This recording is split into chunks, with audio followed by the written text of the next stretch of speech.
Poor single mechanic rescued a beaten billionaire woman in a street. What she did next changed. The rain came down in sheets that night, slicing through the glow of flickering street lamps. In the back alley behind Garrison Auto Repairs, a battered figure stumbled and collapsed near the dumpster, barely conscious, bloodied, soaked, and trembling. Jesse Carter had just finished a 14-hour shift, wiping grease from his calloused hands when he heard a muffled groan outside. At first, he thought it was a stray dog. But when he stepped out, he saw her, a woman, beaten and broken, with mascara-streaked cheeks and trembling hands clutching her ribs. Without hesitation, Jesse rushed to her side. "Hey, it's okay. You're safe now," he said gently, removing his jacket to wrap around her shoulders. She flinched, eyes wild with fear. "Please, don't take me back." "I'm not taking you anywhere you don't want to go," Jesse promised. "Let's get you warm and dry." He carried her inside, laid her on the battered leather couch in the office, and made a bed from clean rags and an old blanket. As he patched up her split lip and cleaned the blood from her temple, he asked no questions, not about her bruises, not about the diamond earrings still clinging to her ears, or the $1,000 heels kicked off at the door. In the next 2 days, she barely spoke. Jesse let her be. He cooked her soup on a hot plate, gave her space, and slept on the cold shop floor so she could rest. Every time she woke screaming from nightmares, he was there, handing her water, calming her with quiet words. On the 3rd day, she finally spoke. "My name's Evelyn," she whispered. "Evelyn Wexford." Jesse blinked. That name rang a bell, but it couldn't be.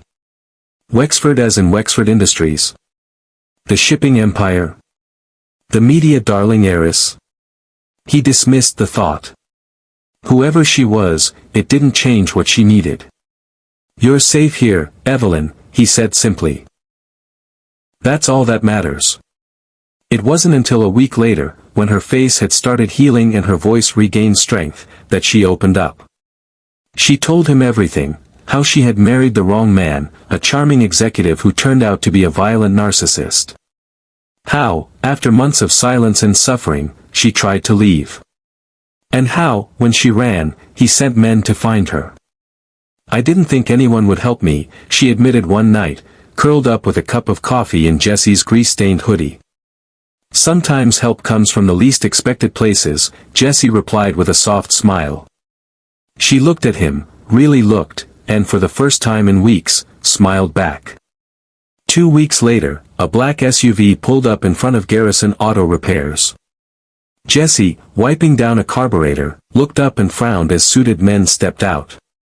Evelyn stood at the doorway, strong now, chin lifted, and walked straight past them to Jesse. "You don't understand," she replied, her eyes wet. "I didn't hire someone to haul boxes. I prayed for someone to remind me people still care." Ryan looked down, throat tight. "I'm just doing my job." "No," she said, her voice firm.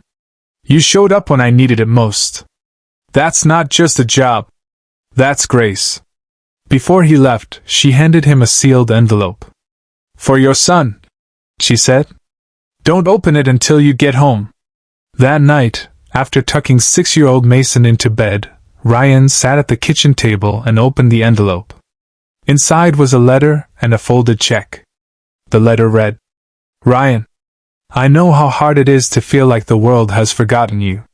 You didn't just carry my boxes today, you helped carry my loneliness. Let this help carry you for a while. With love, Marla." The check was for $5,000. Ryan stared at it stunned. Not because of the money, though that would pay overdue rent and maybe let Mason go on his first field trip. But because a stranger had seen him. Really seen him. A week later, Ryan returned to Marla's house, not as a hauler, but as a friend. He brought Mason, who ran up the walkway holding a flower he picked from their apartment complex's garden. Marla opened the door with that same soft smile. "I've been waiting for you," she said again. Only this time, Ryan understood what she meant. Sometimes, kindness doesn't come wrapped in big moments. It arrives in rainstorms and broken snow globes, and small connections that remind us we're not alone. And for Ryan and Marla, two hearts weathered by life, that unexpected day wasn't the end of a job. It was the beginning of something quietly extraordinary. And